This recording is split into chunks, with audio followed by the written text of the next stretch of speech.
Ladies and gentlemen, this session has been supported by Francaise du Bengale. Now may I request Mr. Nicola Fassino, the director of Francaise du Bengale, to speak a few words. Over to you, sir. This time is okay. Okay. Bon. Bonjour. Bonjour à tous. Dear literature enthusiasts, I would like to say that the partnership between Alliance Française du Bengale and Apeejay Lit Fest in Kolkata signifies a significant step forward in our collective endeavor to promote literature and cultural exchange in this dynamic city. On behalf of the Embassy of France in India, the French Institute in India, and Alliance Française du Bengale, it is my great pleasure to extend a warm welcome to Pierre Bordage, a renowned French author of science fiction. Pierre Bordage has not only pioneered the genre in France, but has also left an indelible mark on the landscape of science fiction literature worldwide. With his groundbreaking trilogy, Les Guerriers du Silence, and the captivating cycle of Wang, Pierre Bordage has established himself as a pillar of the French science fiction. At a time when the genre was predominantly dominated by English-speaking authors, his prolific contributions to literature spanning various genres from historical fantasy in L'Enjeu mineur to science fantasy in Les Fables de Lumpur, showcase his versatility and imagination as a storyteller. May this partnership with the Alliance Française du Bengale and the Apeejay Lit Fest serve as a catalyst for meaningful exchanges and inspire a new generation of readers and writers. Really, I would like to express my deep gratitude to Anjem Katyal, the wonderful director of the festival, because it's always a pleasure to work with you and your team. So thank you also, Pierre Bordage, for gracing us with your presence, and to all our estimated guests. Let us enjoy the wonderful session. Merci beaucoup. Sorry? Merci à vous. Merci, Nicola. Without further ado, should we begin then? Thank you very much. Thank you for coming to this session, which is incidentally a manel, but a lot of Indian science fiction writers are women, so we should acknowledge that. Before, on my right, Indrajit Hazra, who has recently published In Praise of Laziness and Other Stories, which I can vouch for. He is a very lazy person, a long-time friend of mine, who also has written a science fiction story which is brilliant in this particular book of short essays and musings and so on and forth. We have Pierre Bordage, who has been introduced just now by Nicola, one of the most prominent writers of French science fiction. Again, unfortunately, we do not have too many of his works in translation, so one of the things we might want to ask him is to tell us a bit about French science fiction. And then on the left, we have Vivaan Shah, who's written 2 books of science fiction. A new book, The Forsaken Wilderness, which I'm halfway through, breaks genres, talking about science fiction, horror, and a lot else. Let me start with Pierre and asking you to talk a little bit about, in India, the ecosystem of science fiction is very erratic. We read a lot of science fiction which is produced in England and America in the English language.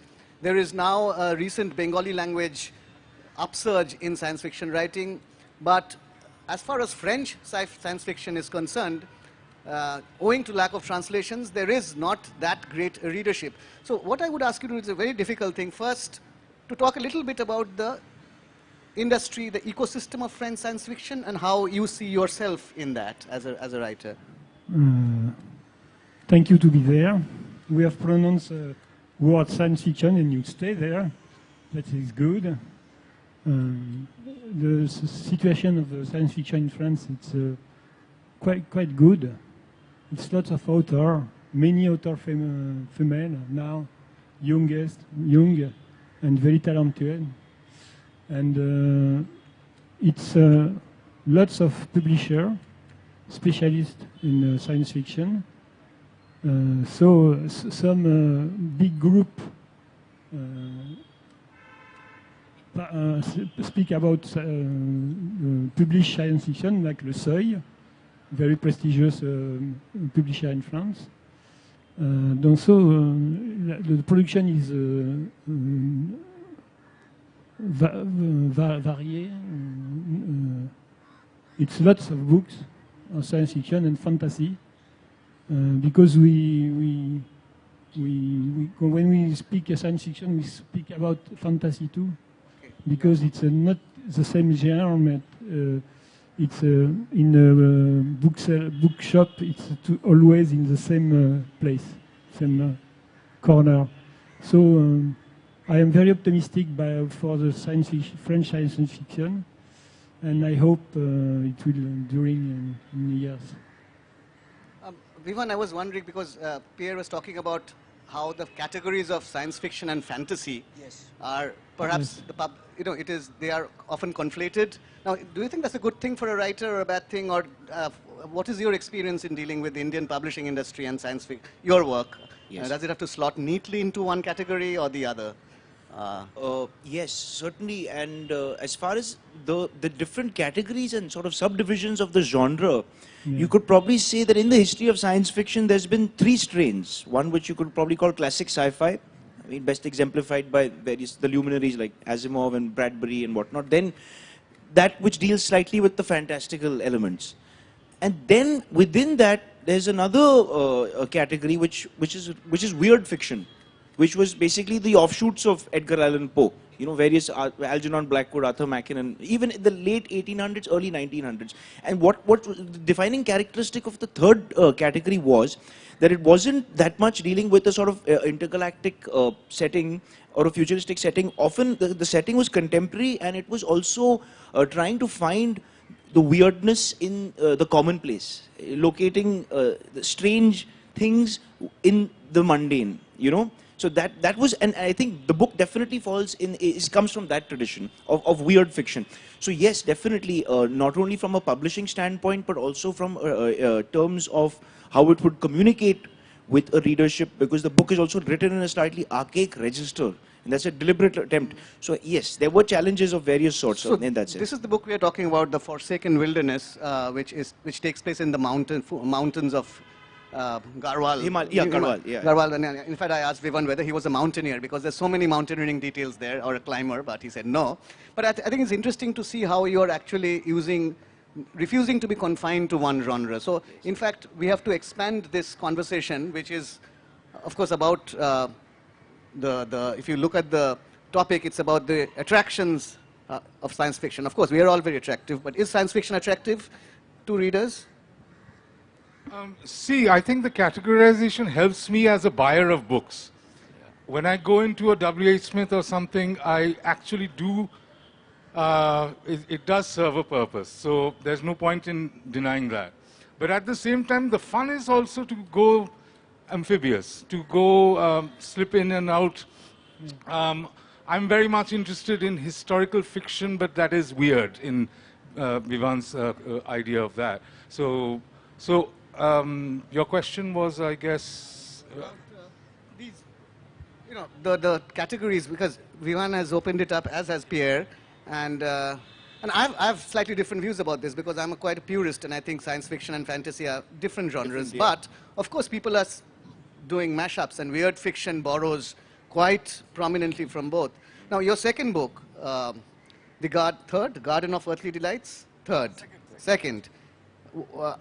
What would you describe that? Because it's about a slightly alternate Calcutta. There is a character called Ghanasham Dash or Ghanada, who's of course from Premendra Mitra, who makes an appearance as an arsonist, if I'm not mistaken. So how would you, again, it's a surreal book about things which are familiar but not quite familiar. So how would you talk about that?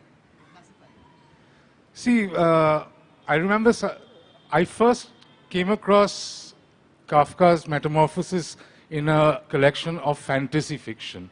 It wasn't in literature or existential sort of tomes. And I mean, for a long time before I kind of studied literature, I just took it as one of a genre fiction. Later on, there are certain stories by Russian masters which I thought were comic fiction. My book, I think, there is a particular genre where we kind of use either real characters from history or from... oh, yeah, you had a mic. He kept a mic all to himself. So I think I would call it, I mean, speculative fiction if one has to put a tail on the donkey, but Stanislaw Lem used to get very pissed off when he was, when everybody described him as a science fiction writer. I kind of get it as well as, you know, not get it in the sense... Even Harlan Ellison used to go mad. Yeah, he called him a science fiction writer. Yeah. So I think it depends on the era. I mean, now science fiction is a very different beast than what it was even during Lem's time, or especially in Lem's Poland at that time. So I think it also depends upon your comfort level of being called, you know, I remember when I went to Paris for the first time, there was a book fair, and I was introduced constantly as a Indian author. Now, I mean, obviously I am an Indian passport holder, but I wanted to be known as a, you know, a novelist, a writer. I mean, nobody said that to the British novelist. They didn't say he's from Coventry, whereas my thing was about, you know, Calcutta or something. Yeah, so I am fluid about it, but at the same time, like you, I think there is a function to, like you in terms of the categories, not like you in taste in food or something. I have a story for distinct category. You have a cat, and your cat speak suddenly. You have two reactions possible. First one, you are surprised. It's not normal when a cat speaks to you, and you are afraid. You are in the genre fantastic. The cat speaks, and it's okay for you because before you came in the house, you speak with the cow of the neighbor, and you speak with the dog, and you speak with... And you are in a world where the extraordinary is ordinary. This is a fantasy. The cat speak, and you are not surprised because you have buy one machine in internet, and you put the machine in the throat of the cat, and that's why he speak. You have in the science fiction. That is a fantastic, I think, example of a cat speaking. And you can go from one genre to another. For me, for instance, Aliens is a fantastic. It's register fantastic, and Star Wars is register fantasy. Yeah. So now that we have sort of made peace with this idea of inhabiting all these worlds, I wanted to ask you, Pierre, if in your writing, were you influenced by previous writers, or are there models that you were thinking of, or we all have, I think Vivaan was telling me how Edgar Allan Poe was one of his inspirations. So for you... My inspiration was Bradbury, Frank Herbert, Robert Heinlein, Van Vogt, Asimov, and one contemporary American writer, which is Orson Scott Card. Orson Scott Card. So you're again, most of these writers are from the 50s, golden age writers. Yes, right? exactly. Because I discovered science fiction in University of Nantes. It was literature comparative, and was consecrated to Age d'Or, golden age of the science fiction, American science fiction. So my first book I read in science fiction is Martian Chronicle from Ray Bradbury, and I was, that's it, I want to do that because it's fantastic for me, extraordinary for me. I discovered, and I was, because when I was young, kid, I read lots of mythology, and the mythology has the power to bring me and come like the bottle, send me out very far from my place. And the science fiction has exactly the same effect. you go to the Russian mountain and you have to go 400 years after or in another planet, and you have to renounce to your habits. Sorry, Vivaan, on the similar lines, you were mentioning how indebted you were to Poe. I mean, both in writing as well as on the stage. Can you talk a little bit more about that? Why and how you find that resonant with you even now? 150 years, 170 years, 200 even. He truly was the most singular writer, and he's my favorite writer of all time. And it's difficult to describe the impact that his work and the influence that his work, not only his fiction but also his non-fiction, his lovely essays, the philosophy of composition, and he wrote some wonderful works about writing, wonderful essays on writing, on the process of composition, and on literature, on the history of literature itself. So he was quite a scholarly sort of person. Poe, he's mostly remembered as a sort of crazy horror writer, but he was a person of many different interests. I mean, he would write. He wrote a short story about called "The Philosophy of Furniture," about interior decoration. So he used to write about everything under the sun. And what I find most fascinating about Poe, and which I would say he's also one of the. We were talking about how he's the father of detective fiction, but I also do feel he's one of the earliest proponents of science fiction. Because he predates Verne and H.G. Wells and all those guys, the 1800 the writers of the 19th century. But Poe always dealt with. It's a misconception that Poe is a traditional horror writer because he did not deal with ghosts and supernatural phenomena. In fact, what he dealt with is something that's potentially eerier, which is scientifically unexplainable phenomena. And that was what Poe's horror was all about. And that is what the resonance that you were talking about, I think that's an important part of it. In France, I think Baudelaire spent many years of his life translating Poe into French and telling a young Jules Verne about, I'm not entirely sure about this meeting, he was a true fanboy of Edgar Allan Poe, translating him obsessively and introducing him to French writers. So do you have any sense of that, Poe's legacy in French writing? No,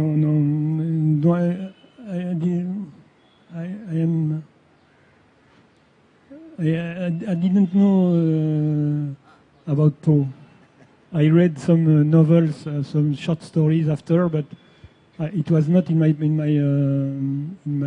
beginning.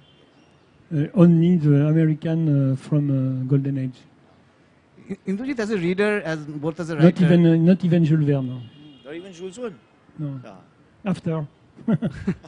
What about you? I mean, do you have a Poe figure in some cupboard or dungeon somewhere who you read and occasionally? Well, I would say, I mean, if I'm heavily getting into the genre mood of things, then I do settle for Stanislaw Lem and Philip K. Dick, because both kind of, pardon my French, fuck around with ideas, and that for me is interesting. Again, I come back to Kafka because, as Vivaan was saying about Poe, I have a similar kind of experience with Kafka, where I think science fiction, great science fiction, is also about, being completely sort of making the very unbelievable, very blasely believable, without having to explain too much. You take a lot of things for granted, but at the same time, a lot of internal logic has to be held. So even if it's like a non-existent technology, it has to be believable in its non-believability. Yes. So I think, and I think there's a lot of craftsmanship that one learns from Kafka in different contexts, obviously, where I think part of his trick was to detail in the verb sense. I think a lot of science fiction writers that I like go into that. People like Alfred Bester, even kind of space opera bits. There's a lot of description and nouns and verbs, which I kind of like. So, talking about style. Yes. Your work, I think this book, Forsaken Wilderness, is very consciously complex in its and thick description. Yes. You know, so is that a conscious choice? Why did you choose that way of writing? Absolutely. As you were saying, that sometimes it becomes over descriptive, and that's a part of the tradition in science fiction to sort of over describe, which is often the opposite of what we're taught in most literary theory, which is to to say as much in as few words as possible. But I think some of the more adventurous writers, they practiced a kind of tantalizing circumlocution, which was, the syntax was in itself very irregular, very unusual. And that creates a musicality to the prose, a rhythm to the prose, which hopefully the reader would sort of go along with. That's the hope. So Pierre, how important is style to you, the way you describe? It's very important because you have to be fluid. It's very difficult for some readers to enter in science fiction, so you have to make bridges for they can cross out and go over. I give much importance to the invite the reader in my book and give him all the possibilities for go further. So when you are you writing for a reader who is already familiar with your work, or someone who's coming for the complete beginner? Complete beginner. So you're also making that person feel comfortable in your world. Yes, so, exactly. Yeah. I want to make him comfortable for. Don't go out after 10 pages. Okay, but obviously that does not happen in your work because you're one of the most prolific and well-known of, so no one leaves after 10 pages, I'm sure. And we would really love to have more translations of your work. When I finish a book, I read it as a musical partition. I search the false note and eliminate the false note for have the better musicality possible. So do you also write shorter fiction for magazines or yes, is it only novels, short stories? I have 3 books only for short stories. I like very much short stories because they allow to try type of writing I never use in a novel. Because in a novel you are deeply engaged with your emotion and your character. In a short story, it's more in a mechanism of precision. And in the longer stories, you also have series. So you have a character who comes back, right? Developing character. Yes. So how is it to live with a character? So how long do you write a series? 5 years, 10 years, or do you finish a series and go on? I am more speed than that. I stay in a book with a character of my book for one tome, one book, 500 pages. I stay 4-5 months with. No, I don't mean that. So let's say you write a book about a character, a hero, and then you write a second book. So do you write immediately afterwards, or you take 2-3 years and then you come back to that series? Usually I take one book, and then when I finish the first version, I write another book, another story, and then I come back to the second volume. So it must be difficult managing all these worlds, right? I mean, you have many worlds. I trust my character. They're waiting for me. Okay, now let's move on to something else. Again, this is a proposition to everyone, including the audience, that now there is the relationship between mainstream fiction, quote unquote, and science fiction. This has always been somewhat adversarial, right? I mean, the science fiction doesn't get Booker or any, I mean, they're not, for a very long time, they were not regarded as serious. But now suddenly mainstream fiction has discovered climate fiction, which of course science fiction writers have been doing for 100 years. Yeah. So do you have any views on that? Yeah. Well, I think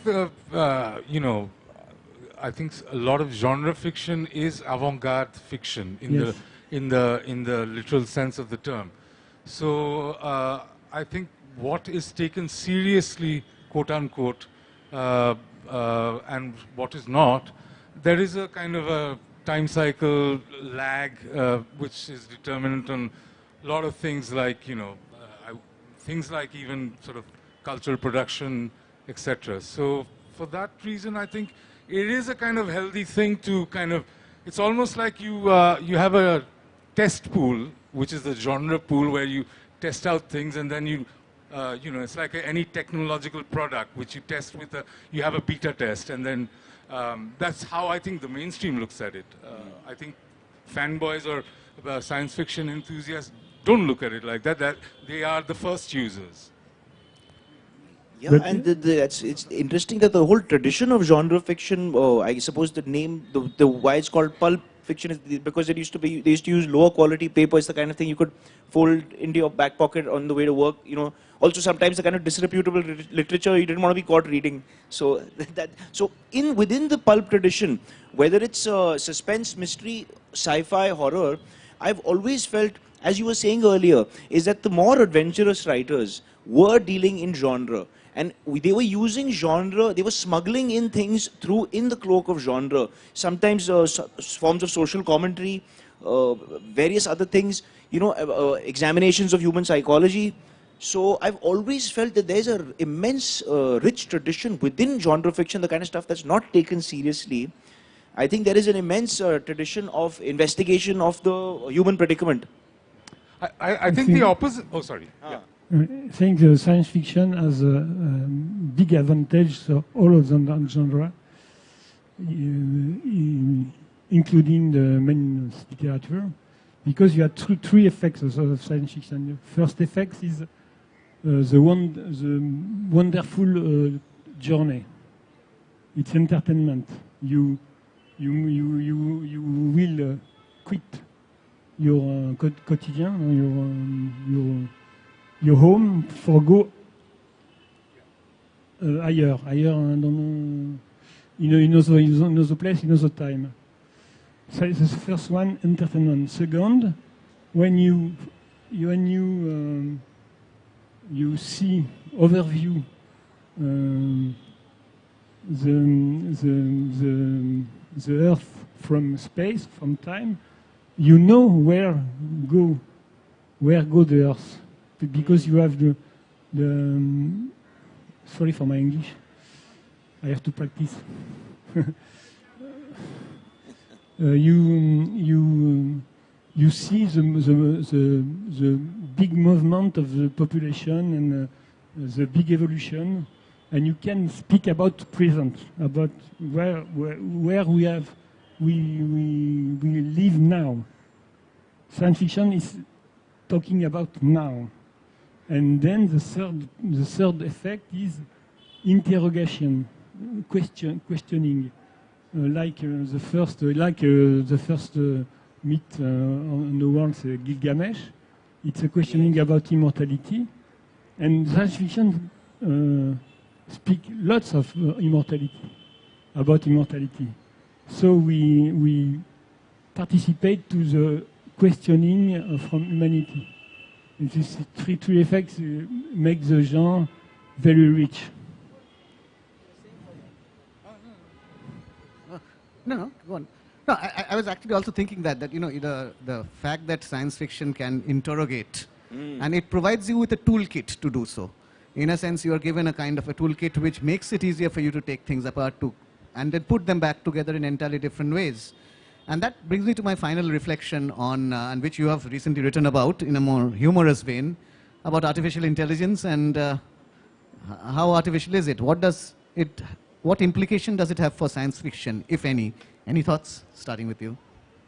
Well, I think science fiction has many, from HAL 9000 to even the Satyajit Ray short story where, I forgot what, Onukul, which, I mean, all my Bengali friends keep saying he did it first. Yeah. I said, you didn't invent AI, he wrote a story. There's a slight farak.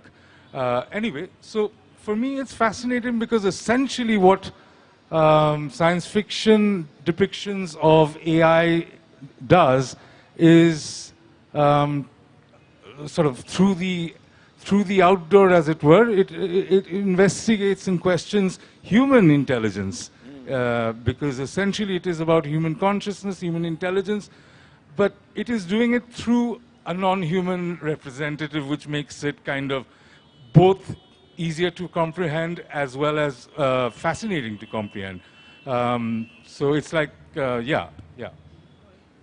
Have you seen this movie called Colossus, the Forbidden Project? It's an old Cold War film, and it's a very interesting premise. It's the CIA basically has a supercomputer, and the KGB has a supercomputer, and it's the height of the Cold War.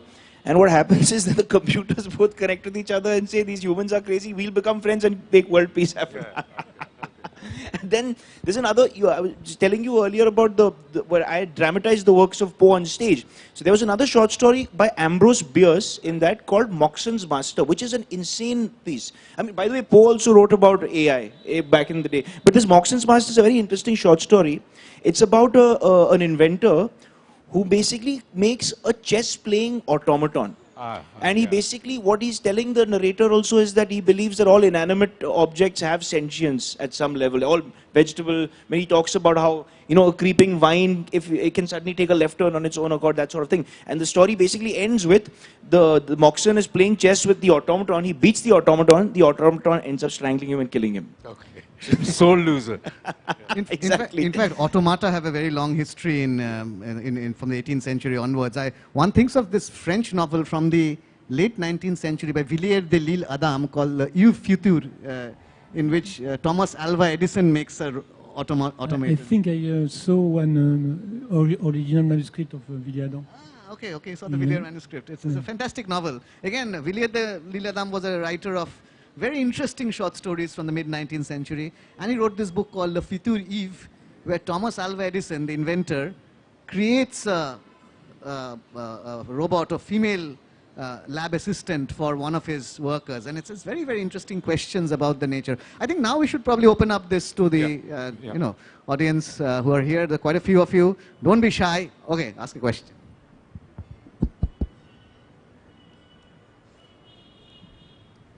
Hello. All this talk about AI has me nerding out, so I'll ask a question. Just because we are on the topic of whether it should be haptic to take the cognitive decisions taken by the AI into consideration, what do you think the idea behind those decisions could be? Whether cold mathematical calculations or the psychology that drives us human beings to? What decisions? Yeah,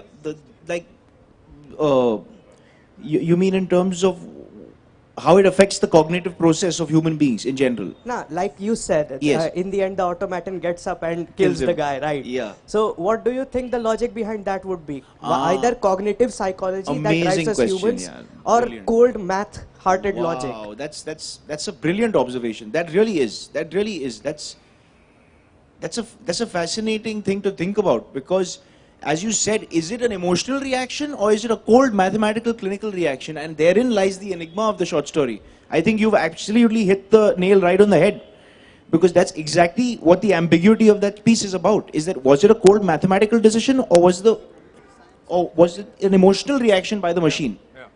It's a brilliant question. Yeah. I think we don't know exactly how the machine make their own way. Yeah. We don't know how they do that. In sense, it's very strange, because her logic is not our logic. See, I think it's also a question of whether you want to see a ghost in the machine, or you think that the machine in all its components has its ghostly presence. So that's the ambiguity, and that's the beauty of it, actually. Yeah.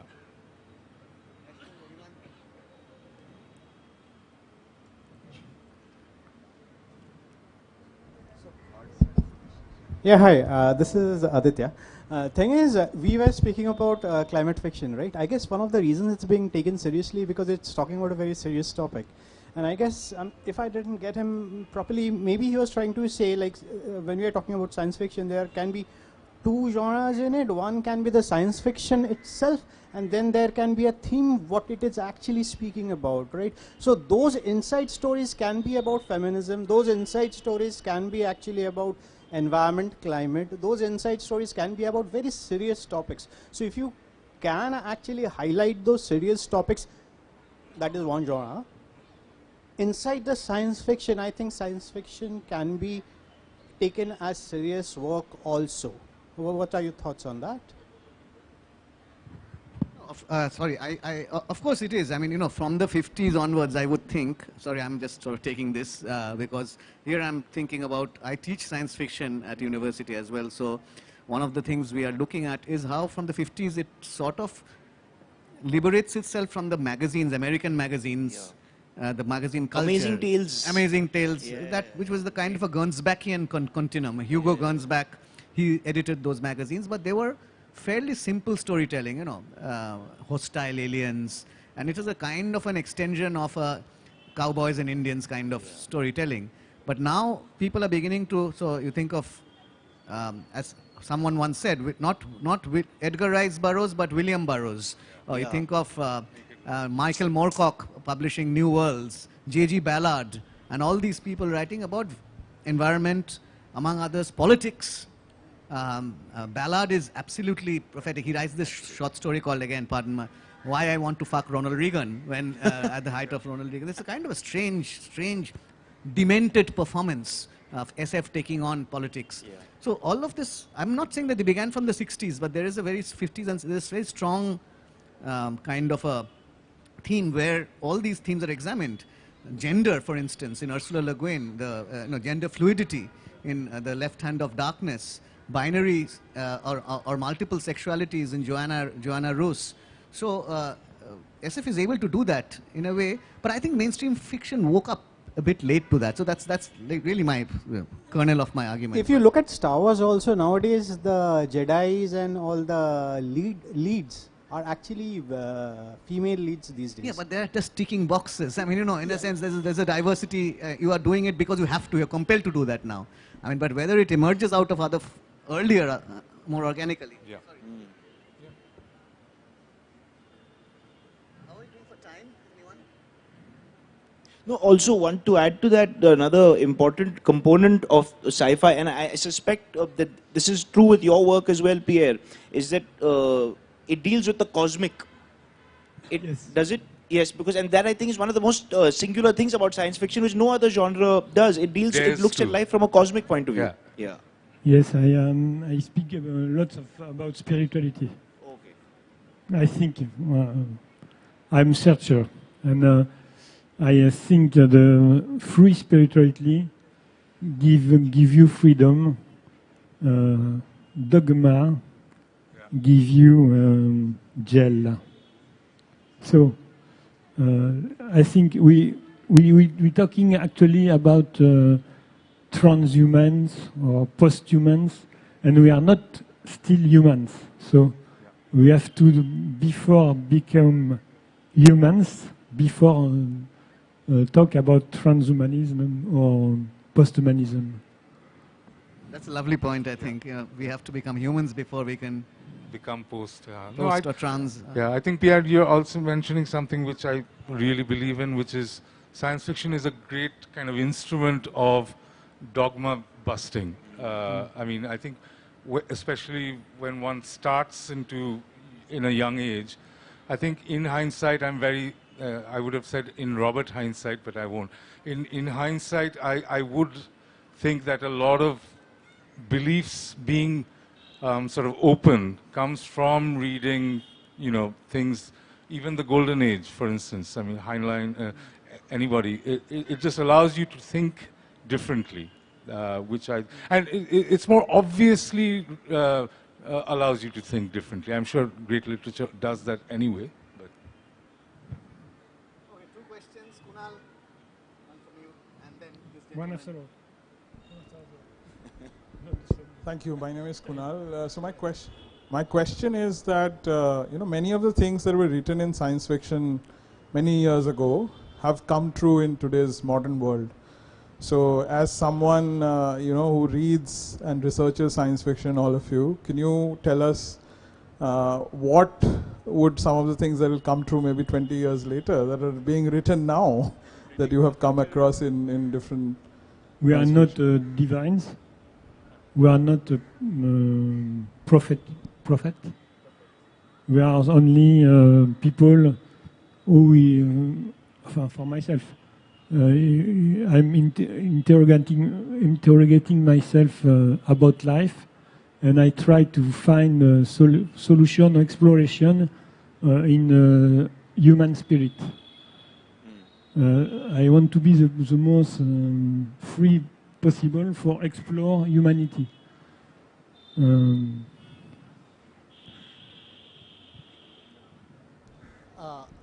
One question specifically for Vivaan. What about, since you have worked in different media and you have even produced plays from Poe and Ambrose Bierce also, so print, plays, films, how is the amalgamation happening in the sci-fi genre, and how would it pan out in the Indian scenario, do you expect? That's one. And the generic question for everyone is, we're talking about a futuristic research and where you are talking about all concepts, be it politics or culture, in a futuristic way. So what are the paradigms on which your research is being based when you are trying to look at these future concepts? Yes, so science fiction is something that I would love to see on stage. I think the theatre scene is quite devoid of sci-fi of any sort. And I think that goes back in time, because I can't really think of too many examples of science fiction in drama, in theatre, but it's always been a dream of mine to bring that to the stage. In fact, written an adaptation of The Island of Dr. Moreau in Hindi to do on stage. Hopefully one day, inshallah, I'll do that. I was just reading it yesterday. What do you say? Yeah, Arey, no kidding. that's a... I mean, something on speciesism. Speciesism, yeah. Dr. Moreau. So I've always wanted to bring science fiction to the stage, because I really feel that the mechanics of suspense in science fiction is best suited to a theatre.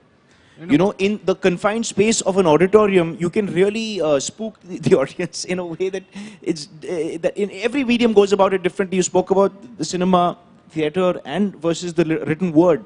I think all three art forms go about the construction of suspense and sort of how to evoke the uncanny and various things of that sort. All the different mediums go about it in different ways. Oh, is that a bell? I think Moriarty dies and becomes Dr. Moreau. Timeline matches. Yeah? Okay, last question, because there's a bell. Which tolls for thee and us. So this one's for the entire panel after all those heavy thinking questions. Each one of you, which one author do you think has insanely impacted you? Which I would say in Bengali is Khepa Bhalo Lage. Which one author for each one of you? Kafka. Poe, but Melville also, Conrad. Yeah, Melville, big time. Herbert. Who? Frank Herbert. Dune. Too many. Terry Pratchett. Okay, then, on that happy note, we bid you goodbye. Thank you. And thank you for joining to us bravely. Thank you very much. Thank you. Thank you. Thank you. Thanks, everyone.